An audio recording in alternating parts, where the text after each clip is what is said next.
In this episode of Mighty Car Mods, the heart of our turbocharged Camry lives on inside our Toyota, Nissan, Skyline Rav R34. Bayside blue? Yes.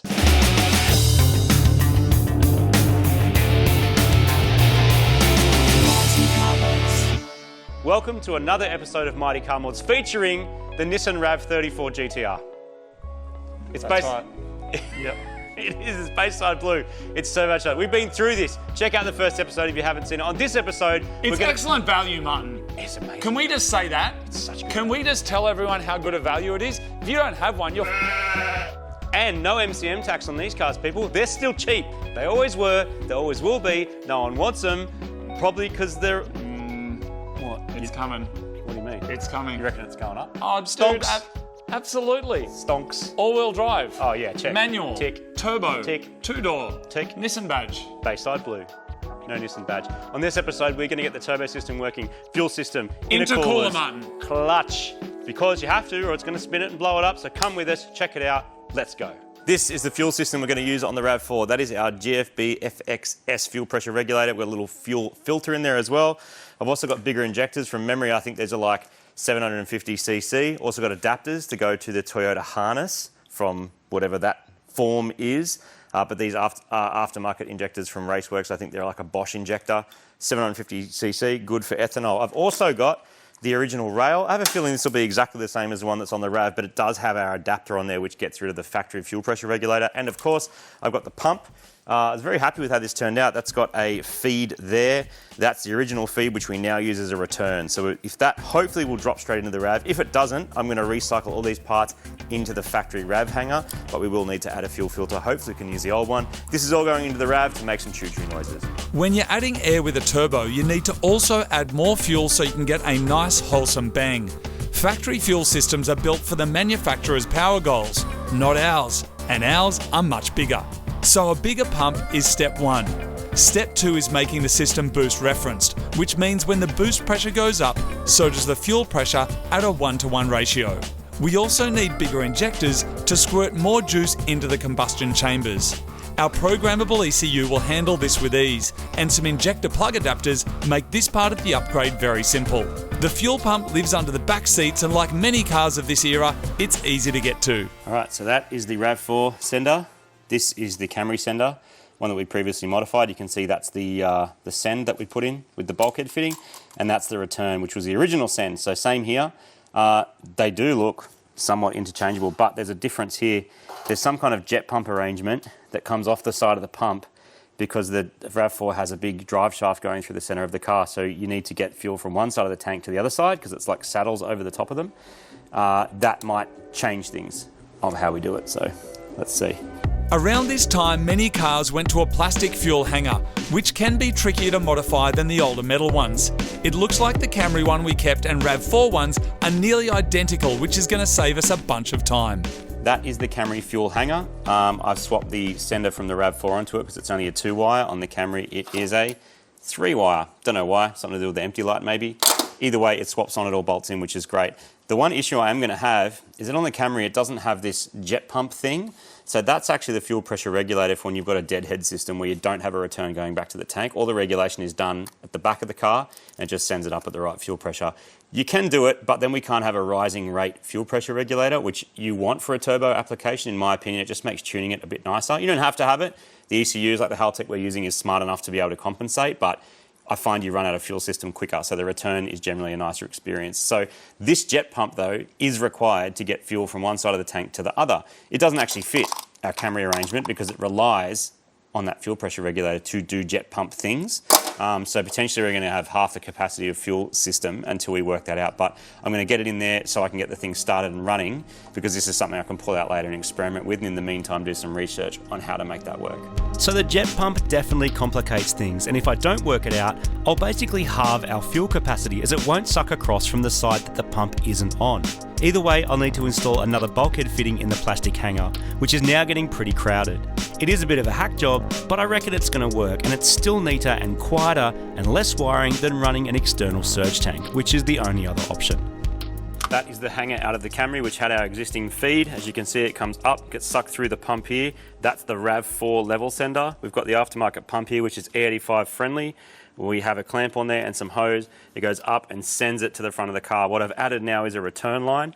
That goes into the regulator in the engine bay. It comes back through here. The reason I've done that is that we have a thing called a siphon system, which siphons fuel from one side of the tank to the other side. The pump only exists on one side, and you need to use the return to make a suction to suck the fuel up and get it to here. It's all a bit tricky, but luckily, Radium make a Venturi jet pump kit. Now, these are normally designed to go in hangars where people put really big pumps in, and then the Venturi system doesn't work properly. In our case, luckily, we're able to use this to connect to the existing RAV4 system, but I can't make it work with the original return, which is that. As you can see, I've just ground that off. I don't have a way to get that back in, so we're going to stop using that system, and instead I've put another bulkhead fitting here.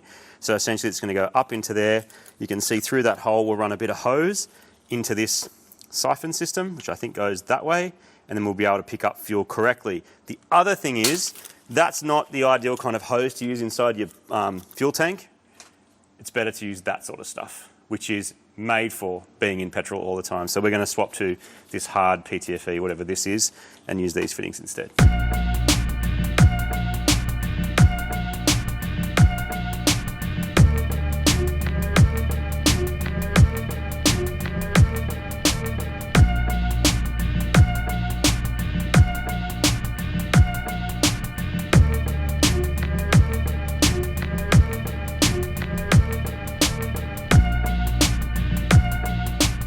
Alright, so we plug that into the hose inside the tank, and then this one will just squirt whatever's left from the reg, from the return, out that hose. Fingers crossed that works. Don't know, never done it before. We're going to find out. The siphon hose can be reconnected, the whole housing can go back into the tank, and now the next job is to run the new fuel supply line up under the car and into the engine bay.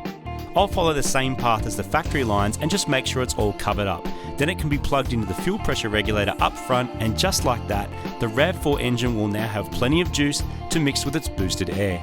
I've also put an inline filter into the fuel supply, as I've now disabled the integrated one that was in the plastic hanger.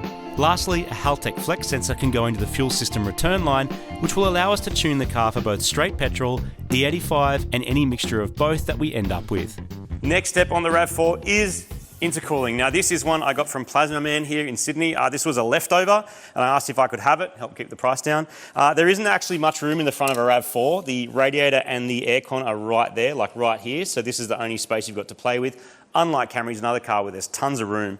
So we're thinking about top mounting it. Part of the reason is you do have a scoop there. It's actually not functional on this one, but if you cut that open, then it actually will let air through. So we're thinking about cutting that scoop open, making use of it.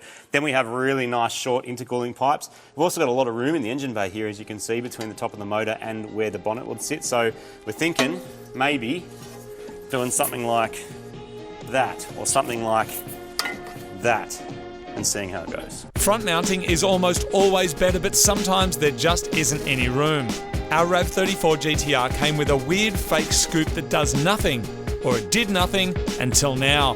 We're going to make the best use of it by using it for its actual design purpose, to send air to where we need it the most. And once this car actually works, I'm going to play a mad intercooler solo on it to celebrate. Here's where we've ended up with the intercooler system. That's the top mount. Welded some brackets on there to hold it in place, give it a little bit of a gap, get it as high up and close to the bonnet as I can so we can get airflow into it from the scoop, but also enough room behind it so the air can escape. I may have to put a fan on the back of it or a water spray or something else to keep temps down, because yes, top mount intercoolers do trap a bit more heat and they do get heat soak.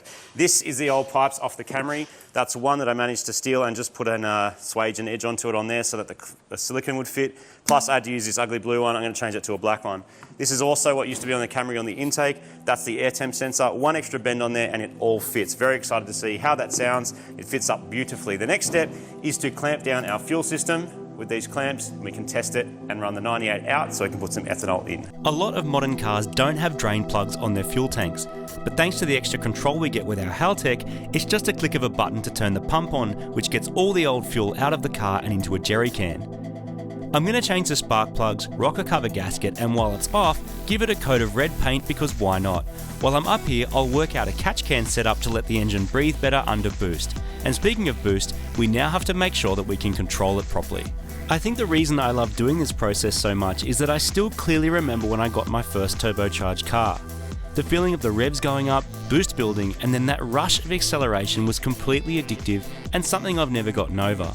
There's scope to turbo so many of these older cheap nuggets, and I think you'd be hard pressed to not have a great time doing it. Just add boost, add fuel, control it properly with a computer or at least a reflash, and have fun. It just never gets old. Next step is boost control. So we've got this MAC valve which controls the wastegate, which is this big thing here. We're going to do top and bottom hose. It is possible just to use one of them, but if you've got the boost controller and you're happy to plummet, this is the way to do it. So we're going to go top and bottom of the wastegate here, and we've got to go to the intercooler pipe. There's already a fitting for it under there, and then find a spot for our valve and then wire that back. The boost controller bleeds off pressure acting on the wastegate diaphragm. This in turn increases the boost pressure. Our ECU will constantly monitor boost pressure and compare it against the map that we'll program in on the dyno. The idea is to bring the boost on quickly for responsiveness and then hold it to the red line for maximum power. I have Sam from EK Automotive, one of my favourite people in the whole world, who is a legit mechanic. And legit mechanics do this all day, every day, on heaps of different cars, which is why I asked him to come and help, because although I have done clutches before, never on a Rav. So what's the process with a Rav? Mate, same. We'll strip the top, work our way up, pull CVs out, lift it up, take the subframe off, pull the box out, put a clutch in and done. Did you see that? See how easy he makes a clutch change sound? I lose sleep thinking about doing clutches. He's like, nah, we'll be done by lunchtime. Anyway, so we have a clutch. It's as upgraded as we can get for a RAV4. People aren't generally putting big monster twin plates in these things, but this does have like a heavier pressure plate and a nicer stuff. We'll show you that later. In the meantime, I'm going to rip this apart, see in a minute when the box is out.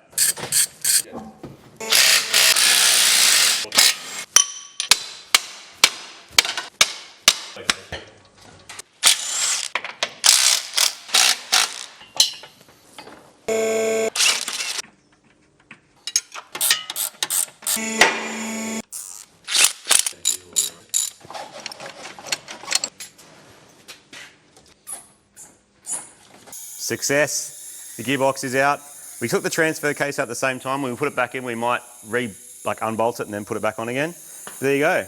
RAV4 gearbox and a clutch. And the clutch is old, looks very thrashed, so very worthwhile. Otherwise it would have absolutely spun on the dyno with some boost. Flywheel is going to need a machining, so we're going to send it away and get it back ASAP so we can slap the new clutch in. So last time Dave was here, we got it started and running, but that was with the factory fuel system, so the returnless fuel sender and the stock injectors. Now we've got big injectors in there, a return system, a fuel pressure regulator that's rising rate, so when the boost goes up, so does the fuel pressure, which should work a lot nicer.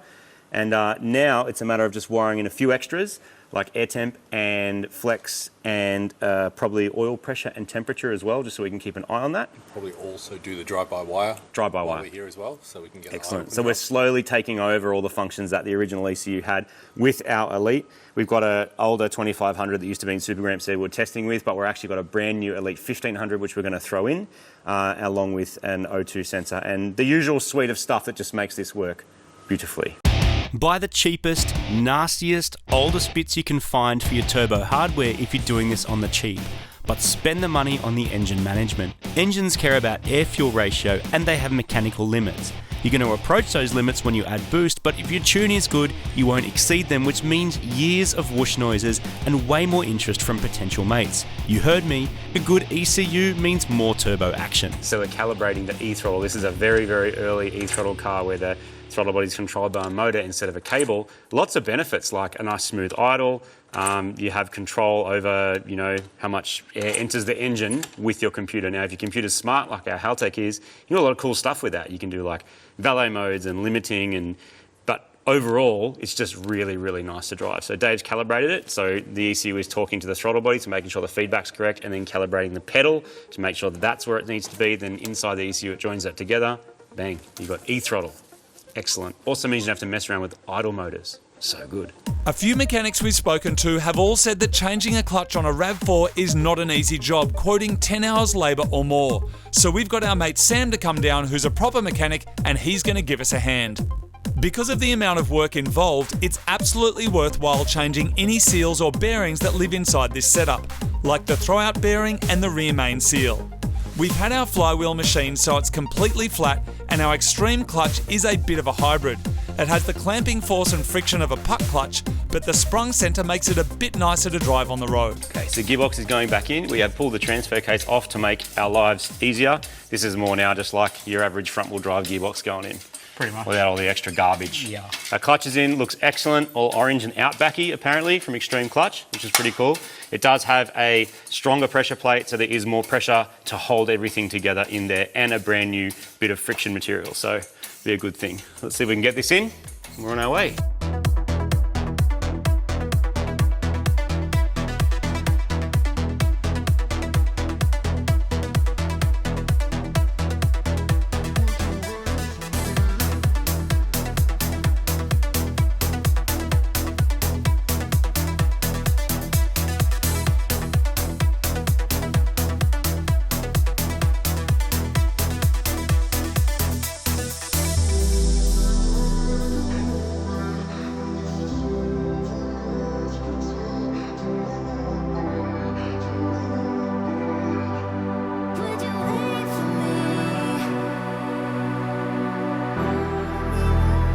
Look at that, drive shaft's back in, ball joints going in.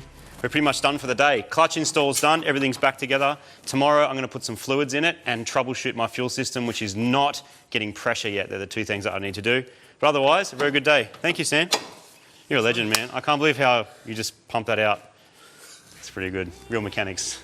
I like to write up a list about midway through a job to make sure that when it's late, you're tired, and a tiny weeny bit over it, that you don't forget anything really important, like brake fluid. We're going to drop the diff oil and then refill everything with Castrol fluids. Any hoses that look a little bit old and thrashed are also going to get replaced. And then I can focus my attention on the intake, which will poke up and out near the back of the headlight to try and grab a little bit of cold air.